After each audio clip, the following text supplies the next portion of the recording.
Indonesia memiliki keragaman suku yang tersebar luas dari Sabang sampai Merauke. Beberapa suku telah membawa filosofi hidup yang diturunkan dari generasi ke generasi. Filosofi ini berlaku sebagai pedoman bagi masyarakat tentang cara bersikap dan juga berperilaku dalam kehidupan sehari-hari, sehingga hal ini menentukan apa yang sebenarnya harus dicapai di kehidupan ini. Keragaman latar belakang daerah juga dapat menjadi penentu dalam poin filosofi yang diinternalisasikan. Salah satu suku yang terkenal akan filosofinya adalah suku Batak. Suku Batak berasal dari Danau Toba, Sumatera Utara, dan tersebar hampir di seluruh wilayah Provinsi Sumatera Utara. Di Indonesia sendiri, suku Batak merupakan suku ketiga terbesar setelah suku Jawa dan juga suku Sunda. Suku Batak sendiri memiliki 5 subsuku utama, yakni Batak Toba, Pakpak, Simalungun, Karo, dan juga Mandailing. Masyarakat suku Batak memiliki filosofi hidup yang sangat kompleks. Filosofi ini berhubungan dengan tujuan hidup, makna keberadaan manusia, dan cara-cara untuk memperoleh kebahagiaan serta kedamaian hidup. Perkenalkan, nama saya Ibu Junior Lina Manalu.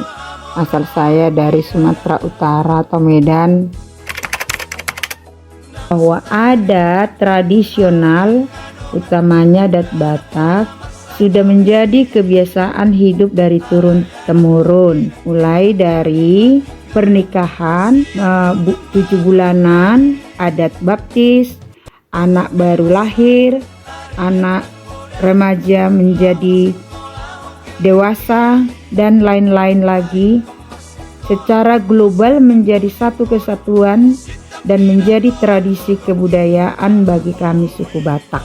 Terdapat filosofi hidup yang menarik dari masyarakat suku Batak. Filosofi tersebut adalah filosofi 3H, yaitu Hagabeon yakni memiliki keturunan, Hamoraon yang berarti kekayaan, dan juga Hasangapon yang berarti kehormatan yang dicapai melalui pendidikan dan juga pengalaman. Filosofi 3H ini menjadi sesuatu yang menarik karena untuk mencapai Hasangapon atau kehormatan, seseorang perlu terlebih dahulu memperoleh Hagabeon atau keturunan dan juga Hamoraon atau kekayaan terlebih dahulu. Filosofi ini menjadi semakin menarik karena Hamoraon atau kekayaan tidak selalu mengacu pada nilai material seseorang. Akan tetapi, kesuksesan terbesar masyarakat suku Batak adalah kesuksesan melalui keturunan mereka sendiri. Istilah tersebut tertuang pada filosofi Anakon Hido Hamoraon di Au, yang berarti anak saya adalah harta terbesar dalam diri saya. Filosofi ini diadopsi dalam sebuah lagu berjudul Anakon Hido Hamoraon di Au karya seniman Batak, yaitu Nahum Situmorang yang sering dinyanyikan pada berbagai upacara pernikahan. Lagu ini juga merepresentasikan perjuangan orang tua untuk bekerja keras demi menyekolahkan anaknya setinggi mungkin. Ungkapan hidup dari suku Batak sering didengarkan atau kita sebutkan Anakoki dohamoraon diau. Nakoki dohamoraon diau. Hugogo pemacari arian nang bodari lao pasikolahon geleki dan seterusnya. Jangan seperti orang tuanya yang hidup. Orang tuanya susah, orang tuanya tidak dapat pendidikan, sehingga mereka walaupun susah orang tuanya banting tulang bekerja keras, baik di ladang, baik di sawah, baik itu di menjadi gembel, mereka itu tidak memperdulikan dirinya. Yang penting mereka bisa sekolah, sukses di tempat sekolah, mulai dari jenjang perguruan tinggi, bahkan di tempat bekerja, sehingga mereka dapat berprestasi yang lebih baik, serta mengangkat derajat orang tua. Nah, inilah yang menjadi cikal bakal orang Batak menyebabkan moto ini, Anakoki dohamoraon diau. Dengan adanya filosofi ini, orang tua akan berusaha memberikan segala sesuatu yang terbaik kepada anak-anaknya. Orang tua suku Batak juga akan berusaha untuk mendidik anak-anaknya agar berkarakter baik dan memiliki pendidikan yang baik. Mereka bahkan tidak segan untuk memprioritaskan kebahagiaan dan kebutuhan anaknya. Filosofi ini akhirnya semakin bertumbuh dan telah mengakar secara turun-menurun dalam kehidupan keluarga suku Batak dan menjadikan pandangan hidup ini sebagai tujuan hidup. Makna ungkapan dari anak onhido hamoraon diau. Artinya, anak itulah yang paling berharga di dalam hidup kita, di dalam hidupku, jika sudah berhasil kelak di kemudian hari. Tentu perjuangan orang tua inilah yang menjadi harga yang paling dimiliki oleh anak kita tersebut dan orang tua. Secara harafiah, ungkapan anak kokido hamoraon tersebut tadi tidak diundangkan atau dituliskan dalam tata cara adat Batak. Namun, ini sudah menjadi tradisi turun-temurun ungkapan tersebut dan dijunjung tinggi oleh orang Batak. Karena bagi saya, anak itu adalah harta yang paling berharga di hidup saya.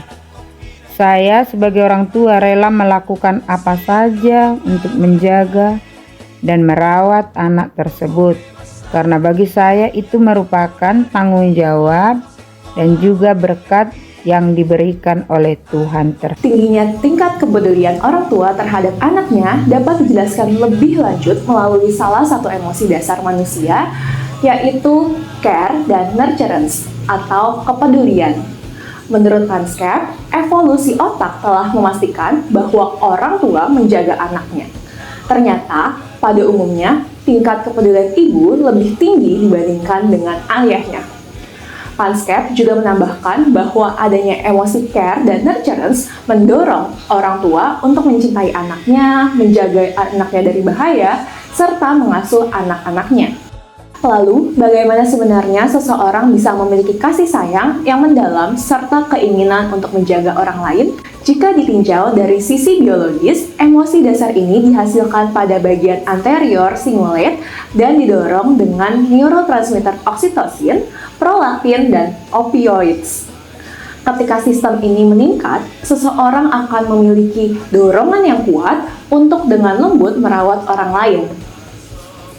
Emosi inilah yang menjadi dasar dalam cinta dan kasih sayang yang dirasakan oleh manusia, termasuk rasa kasih sayang oleh orang tua terhadap anaknya. Saya sangat bersyukur kepada Tuhan karena diberikan seorang anak, dan upaya saya dalam memaknai rasa bersyukur saya adalah dengan cara mendidik, membimbing anak saya mulai dari tumbuh kembangnya dari kecil hingga nanti ia sudah dewasa. Kasih sayang dan kepedulian orang tua yang tinggi terhadap pendidikan serta kebahagiaan anak akan mendorong anak untuk berani lebih aktif mengeksplor dirinya serta dunia luar. Hal ini dirasakan melalui emosi dasar bernama seeking atau mencari tahu. Secara spontan, dorongan untuk mencari akan mengakibatkan seseorang untuk mengeksplor dan dengan penuh semangat mengantisipasi seluruh sumber yang diperlukan untuk kebutuhan hidupnya. Saya sangat bertanggung jawab terhadap anak saya karena merupakan berkat dari Tuhan. Saya berupaya memberikan yang terbaik untuk anak saya melalui perbuatan, tenaga, pikiran, dan lain-lain, sehingga anak saya tersebut dapat tumbuh dan berkembang menjadi manusia yang berbakti kepada orang tua dan juga kepada Tuhan. Sistem ini berinteraksi dengan dunia dan fasilitasi proses belajar serta berpikir. Sistem ini tidak tahu apa yang diinginkan secara spesifik sebelum mempelajarinya. Dengan demikian, ia hanya ingin mengeksplor bagian dunia yang belum diketahuinya. Seseorang akan memiliki rasa ingin tahu, minat, antusiasme, dan berbagai macam keinginan. Pengalaman afektif inilah yang akan menjadi pendorong untuk anak melakukan proses belajarnya di sekolah serta memperoleh hal yang dicita-citakannya.